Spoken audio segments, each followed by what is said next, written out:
கும்பராசி நண்பர்களுக்கு உண்டான ஜூலை மாத பலன்களை தானுங்க இந்த பதிவில் நம்ம பார்க்க போகிறோம்.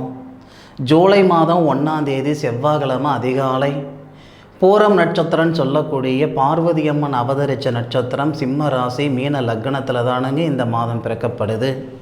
அப்படி பிறக்கப்படக்கூடிய ஜூலை மாதம் கும்பராசி நண்பர்களுக்கு சாதகமான பலனை தருமா அல்லது பாதகமான பலனை தருமான்றது பற்றி தானுங்க ஆதாரபூர்வமாக வேதகால முறையில் துல்லியமாக இந்த பதிவில் நம்ம பார்க்க போகிறோம்.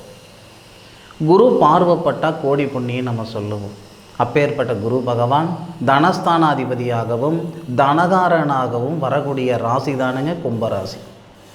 அப்போ கும்ப ராசியாதிபதி குரு பகவானுடைய ஆதிக்கத்தில் இருக்க குரு பகவான் 9வது பார்வையாக கும்பராசி நண்பர்களை பார்க்கக்கூடிய அற்புதமான தருணம் தான் இந்த ஜூலை மாதம். இந்த ஜூலை மாதத்தில் இன்னொரு மாற்றம் என்ன அப்படின்னா சந்திரமங்கல யோகம் மாத தொடக்கத்திலேயே வருதுங்க. பூரம் நட்சத்திரம் 3வது பாதத்தில் சிம்மத்தில் தான் சந்திரன் இருக்கிறார். சிம்ம ராசியில் தானே மாதம் பிறக்கப்படுது. அப்போது தொழில் ஸ்தானாதிபதினு சொல்லக்கூடிய செவ்வாய் கும்பராசிக்கு 7வது பாவகத்தில் சூரிய பகவானுடைய ஆதிக்கத்தில் அதே பூரம் நட்சத்திரம்னு சொல்லக்கூடிய சுக்கிர பகவானுடைய சாரத்தில் பார்வதி அம்மன் அவதரித்த நட்சத்திர தொழில் ஸ்தானாதிபதினு சொல்லக்கூடிய செவ்வாய் இருக்கிறாரு. செவ்வாவும் சந்திரனும் சேர்ந்து சந்திரமங்கல யோகமாக இருந்து கும்பராசியை பார்க்கக்கூடிய தருணத்தில் தான் இந்த மாதம் பிறக்கப்படுது.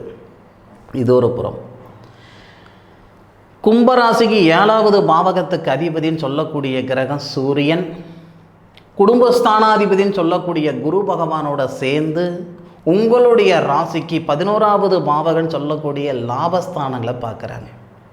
சூரிய பகவானுடைய பார்வையும் குரு பகவானுடைய பார்வையும் ஏன் உங்களுடைய ராசியாதிபதினு சொல்லக்கூடிய சனி பகவானுடைய பார்வையும் உங்களுடைய ராசிக்கு 11வது பாவகன்னு சொல்லக்கூடிய லாபஸ்தானத்தை பார்க்குறாங்க. அப்போ நிச்சயமாக வரக்கூடிய ஜூலை மாதத்தில் இந்த கிரக அமைப்புகளால் கும்பராசி நண்பர்களுக்கு மாற்றங்கள் வர்றது உறுதி. எந்த மாதிரியான மாற்றம் எந்த நேரத்தில் வருதுன்றது தான் நமக்கு கேள்வி. இன்றைக்கி ஓட்டப்பந்தயம் இருக்குதுன்னா நாள் ஃபுல்லாக ஓடிட்டுருக்கிறவங்க முன்னுக்கு வர்றது இல்லைங்க. ஓட வேண்டிய நேரத்தில் ஓடுறவங்க தான் முன்னுக்கு வராங்க இல்லையா? அதுவும் ப்ராக்டிக்ஸ் இல்லாமல் கிடையாது. நீண்ட நாள் நம்ம யோசனை பண்ணிக்கிட்டு இருந்தோம், அதுக்கான முயற்சிகள் எடுத்துக்கிட்டு இருந்தாலும் நமக்கான தருணத்தை இந்த பிரபஞ்சம் இந்த மாதத்தில் தானங்க தரப்போகுது.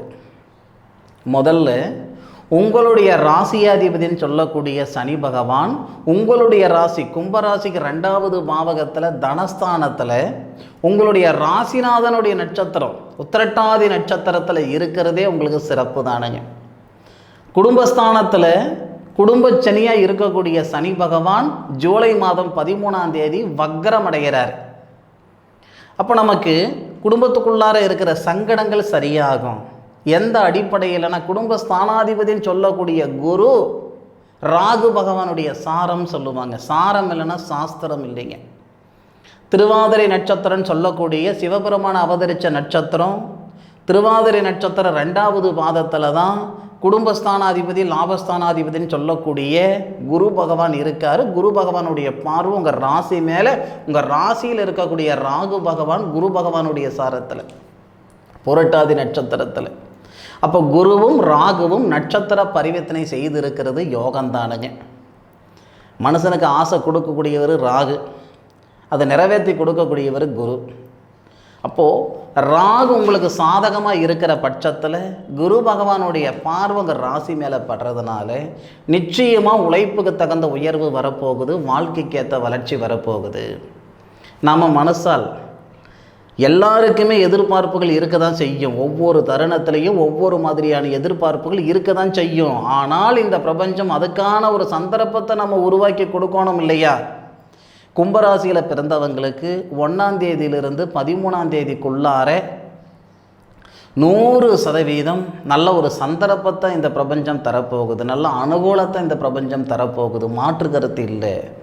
எந்த அடிப்படையில்னா நாம் படித்த படிப்புக்குண்டான உத்தியோகம் திறமை இருந்தும் அந்த திறமை வெளிப்படுத்த முடியாத இடத்துல நிறைய கும்பராசி நண்பர்கள் இருப்பாங்க. ஆணாக இருந்தாலும் சரி, பெண்ணாக இருந்தாலும் சரி, கலைத்துறையில் இருப்பாங்க, போக்குவரத்து துறையில் இருப்பாங்க. எல்லா துறையிலையும் நிறைய திறமை இருக்கிறவங்க ஓரமாக இருப்பாங்க.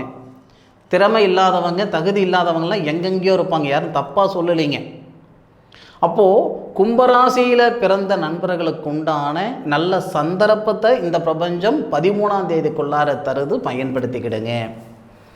படித்த படிப்புக்கு உண்டான உத்தியோகம் வரும், அதுபோக உழைப்புக்கு தகுந்த உயர்வு வரும், வாழ்க்கைக்கேற்ற வளர்ச்சிகள் வரும், அதில் மாற்று கருத்து இல்லை. இதுக்கு முன்னுக்கு நமக்கு 7.5 சனி இருந்தது, அதுவும் ஜென்மச்சனி இருந்ததுன்னு வச்சுக்கிடுங்க. பொருளாதார ரீதியாக ரொம்பவும் பின்தங்கி இருந்திருப்பீங்க. பார்த்த இடத்துல காசு பணமாக இருந்தது போய் எந்த பக்கம் 10 ரூபாய் இருக்குதுன்னு தேடுற காலத்தில் இருந்திருப்பீங்க. இன்னும் ஒரு சில கும்பராசி நண்பர்கள் இருக்கிற நகை அடமான வச்சு பார்க்கக்கூடிய சூழ்நிலையில் இருந்திருப்பீங்க. ஆனால் இந்த ஜூலை மாதம் 1ஆம் தேதியிலிருந்து 13ஆம் தேதிக்குள்ளார வரக்கூடிய கிரக அமைப்புகளால் பொருளாதார ரீதியாக இருக்கிற சங்கடங்கள் சரியாகிறதுக்கான சந்தர்ப்பத்தையும் இந்த பிரபஞ்சம் தரப்போகுது. முக்கியமாக உங்களுடைய ராசிக்கு 5வது பாவகத்தில் புத்திரஸ்தானம் அப்படின்னு சொல்லக்கூடிய இடத்துல புத்திரகாரகன் குரு இருந்து திருமணஸ்தானாதிபதி சூரிய பகவானோட இருந்து உங்களை பார்க்கறதுனால புத்திர பாக்கியத்தில் இருக்கிற தடைகள் மட்டும் இல்லைங்க, திருமணமாகி நிம்மதி சந்தோஷம் இல்லாத நண்பர்களுக்கு நிம்மதி சந்தோஷம் உருவாக்கி கொடுக்கக்கூடிய நேரம் தானுங்க வரக்கூடிய ஜூலை மாதம் 1ஆம் தேதியிலிருந்து 16ஆம் தேதிக்குள்ளார இது நடக்கும். திருமணஸ்தானாதிபதின்னு சொல்லக்கூடிய சூரிய பகவான் குரு பகவான் குடும்பஸ்தானாதிபதியோடு சேர்ந்து லாபஸ்தானங்களை பார்க்கக்கூடிய சூழலால் நிச்சயமாக 1ஆம் தேதிக்குள்ளார 16ஆம் தேதிக்குள் 1ஆம் தேதியிலிருந்து 16ஆம் தேதிக்குள்ளார மன வாழ்க்கையில் இருக்கிற அந்த மன அழுத்தத்தை சரிப்படுத்திவிடும். என்னதான் காசு பணம் நம்ம சம்பாதிச்சாலும் மன வாழ்க்கையில் நிம்மதி இல்லை சார் அப்படின்னா வாழக்கூடிய வாழ்க்கை வேஸ்ட்டு, 10 காசு பிரயோஜனம் இல்லை இல்லையா? அப்போ மன வாழ்க்கையில் நிம்மதி இல்லாமல் எத்தனையோ கோயில் குளம் போயிட்டு வந்த நண்பர்கள் எல்லாம் நிறைய பேர் இருப்பாங்க. அப்பேற்பட்ட கும்பராசியில் பிறந்த நண்பர்களுக்கு இந்த நேரத்தில் நிச்சயமாக நல்ல ஒரு அனுகூலம் ஏற்படும். அதே மாதிரி திருமணத்துக்காக போராடிட்டு இருந்தாலும் சரி, இல்லை திருமணமாகி பிரிஞ்சு போயிருந்தாலும் சரி, இந்த தருணங்களில் கண்டிப்பாக மாற்றங்கள் வந்தே தீரும், அதில் மாற்று கருத்து கிடையாது. 3வது பாவகத்துக்கு அதிபதி 10வது பாவகத்துக்கு அதிபதி செவ்வாதானங்க. பொதுவாக கும்பராசியில் பிறந்தவங்களுக்கு செவ்வாய் எந்த காலத்துலேயும் நல்லது பண்ண மாட்டார் அப்படின்ற மாதிரி ஜோதிட விதி உண்டு. என்ன காரணம்னா கும்ப ராசியாதிபதி சனி பகவானுக்கு செவ்வாய் நல்லவன் கிடையாது. ஆனால் 13ஆம் தேதியிலிருந்து இந்த ஜூலை மாதம் 13ஆம் தேதியிலிருந்து, ஏன்னா சனி பகவான் வக்ரம் அடைஞ்சிருவார், இல்லை உங்கள் ராசிக்கு வந்துடுவாரே, அந்த தருணத்தில் செவ்வாவுடைய பார்வை, தொழில் ஸ்தானாதிபதி செவ்வாவுடைய பார்வை உங்கள் ராசி மேலேயும் உங்கள் ராசிநாதன் சனி பகவான் மேலேயும் சனி பகவானுடைய பார்வை செவ்வாய் மேலேயும், இது பார்வை பரிவர்த்தனைன்னு சொல்லுவாங்க. அப்போ பார்வை பரிவர்த்தனை ஏற்படுறதுனால ஒரு சில நண்பர்களுக்கு உடல் ரீதியாக இருக்கிற தொந்தரவுகள் சரியாகும். வாங்காத பணத்துக்கு வட்டி கட்டிகிட்டு இருக்கிறேனுங்க, செய்யாத தப்புக்கு தண்டனை அனுபவிச்சுக்கிட்டு இருக்கிறேனுங்க அப்படின்னா இந்த மாதிரி பழிபங்கமெல்லாம் நீங்கும். தொழில் ரீதியாக இருக்கிற சங்கடங்கள் சரியாகும்.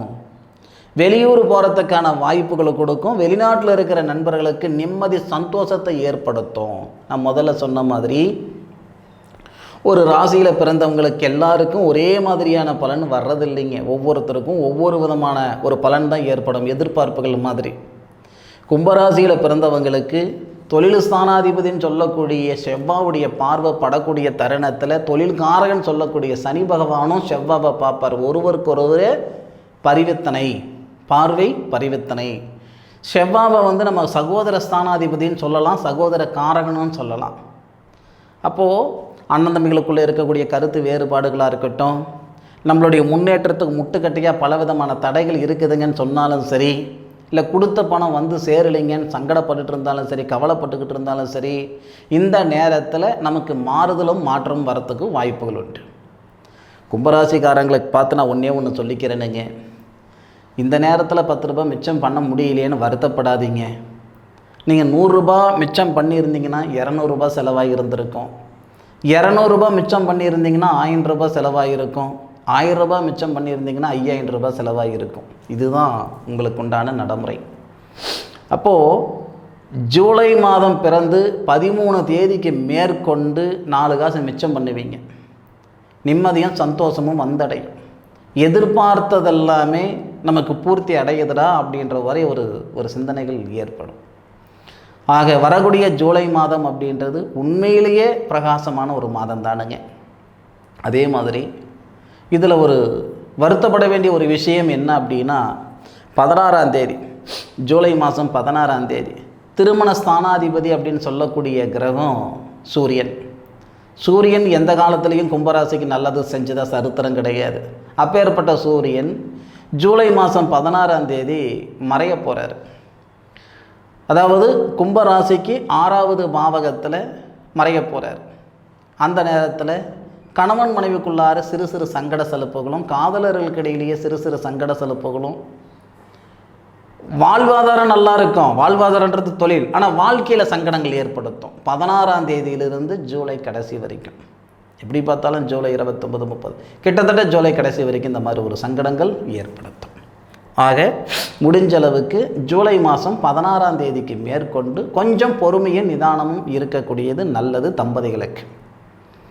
அதே மாதிரி 4வது பாவகத்துக்கு அதிபதின்னு சொல்லக்கூடிய சுக்கிரன் 4வது பாவகத்தில் சுபஸ்தானத்தில் ஆட்சி நிலையில் இருக்கார். யாருடைய சாரம் வாங்கி? சூரியனுடைய சாரம் வாங்கி. அப்போது கும்பராசியில் பிறந்த ஆண்களாக நீங்கள் இருந்தால் உங்கள் மனைவிக்கு, நீங்கள் திருமணம் ஆனவங்களாக இருந்தால் உங்கள் மனைவிக்கு நல்ல நேர காலங்கள் இந்த நேர காலங்கள்.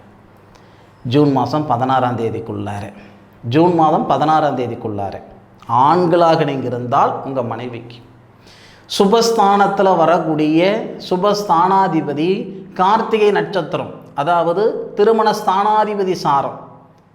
சூரியன்றது ஆண் கிரகம் தானே. அப்போது சுக்கிரன் சூரிய பகவானுடைய சாரத்தில் இருந்து உங்களுடைய ராசி, உங்களுடைய லக்னத்துக்கு 10வது பாவகம் தொழில் ஸ்தானத்தை பார்க்குறார். அப்போது உங்களுடைய மனைவி அவங்க மருத்துவத்துறையில் படிச்சிருக்கிறாங்க, இல்லை வாத்தியார் துறையில் படிச்சிருக்கிறாங்க, இல்லை ஒரு இன்ஜினியரிங் படிச்சிருக்கிறாங்க, அரசாங்க உத்தியோகத்துக்கு முயற்சி பண்ணிக்கிட்டு இருக்கிறேன் சார். முயற்சி பண்ணுறவங்க எதிர்பார்க்குறவங்க இருக்க தானே செய்கிறீங்க. அப்போது இந்த நேரம், அதாவது 16ஆம் தேதிக்குள்ளார திருமண ஸ்தானாதிபதின்னு சொல்லக்கூடிய சூரியன் குருவோடு சேர்ந்து இருக்கிற நேரத்தில் சுபஸ்தானாதிபதின்னு சொல்லக்கூடிய சுக்கிரன் சூரியனுடைய சாரம் வாங்கி செவ்வாவுடைய வீட்டை, அதாவது தொழில் ஸ்தானத்தை பார்ப்பதும், செவ்வாய் உங்களுடைய ராசியை பார்ப்பதும், இது எல்லாமே ஒன்று போல் சேருது. இதனால் உங்களுடைய மனைவிக்கு வேலை வாய்ப்புகள் உருவாக்கி கொடுக்கறதுக்கான நேர காலங்கள் உண்டு. அதே மாதிரி மருத்துவத்துறையில் படிச்சிருக்கிறாங்க, இல்லை வேறு ஏதாவது ஒரு துறையில் படிச்சிருக்கிறாங்க, வெளிநாடுக்கு பிடிச்சி அனுப்பணுன்ற எண்ணத்தில் இருக்கிறனுங்க, இல்லை மேற்கொண்டு படிக்க வைக்கணுன்ற எண்ணம் இருக்குதுங்க அப்படின்னா இந்த தருணமெல்லாம் நல்லா இருக்கும் உங்கள் மனைவிமார்களுக்கு, கும்பராசியில் பிறந்தவங்களுக்கு. அப்போது இதுக்கு முன்னாடி கும்பராசியில் பிறந்தவங்களுக்கு நிறைய அனுபவத்தை கொடுத்துருக்குது இந்த பிரபஞ்சம். வரக்கூடிய ஜூலை மாதத்தில், அதாவது சம்பாதிச்ச காலம் இதுக்கு முன்னுக்கு சாதிக்கிறதுக்குண்டான ஒரு சந்தர்ப்பத்தை ஏற்படுத்தக்கூடிய காலந்தானுங்க ஜூலை மாதம். ஜூலை மாதத்தை சரியான முறையில் பயன்படுத்திக்கிட்டிங்கன்னா நிச்சயமாக சொல்கிறேனுங்க, இந்த கும்பராசியில் பிறந்தவங்களுடைய வாழ்க்கையும் நல்லாயிருக்கும், வாழ்வாதாரமும் நல்லாயிருக்கும். கண்ணும் கருத்துமாக ஜூலை மாதத்தை சரியான முறையில் கையாளுங்க. இந்த பதிவு கும்பராசியில் பிறந்தவங்களுக்கு பயனுள்ள பதிவாக இருக்கும் நான் மனசார நம்புகிறேன். மீண்டும் அடுத்த ஒரு அற்புதமான தருணத்தில் உங்கள் அனைவரையும் சந்திக்கும் வரை உங்களிடமிருந்து விடைபெறுவது உங்கள் வீட்டு ஜோதிட நண்பனான மா காளிதாஸ் மணிகண்டன். திருச்சிற்றம்பலம். வாழ்க வையகம், வாழ்க வளமுடன்.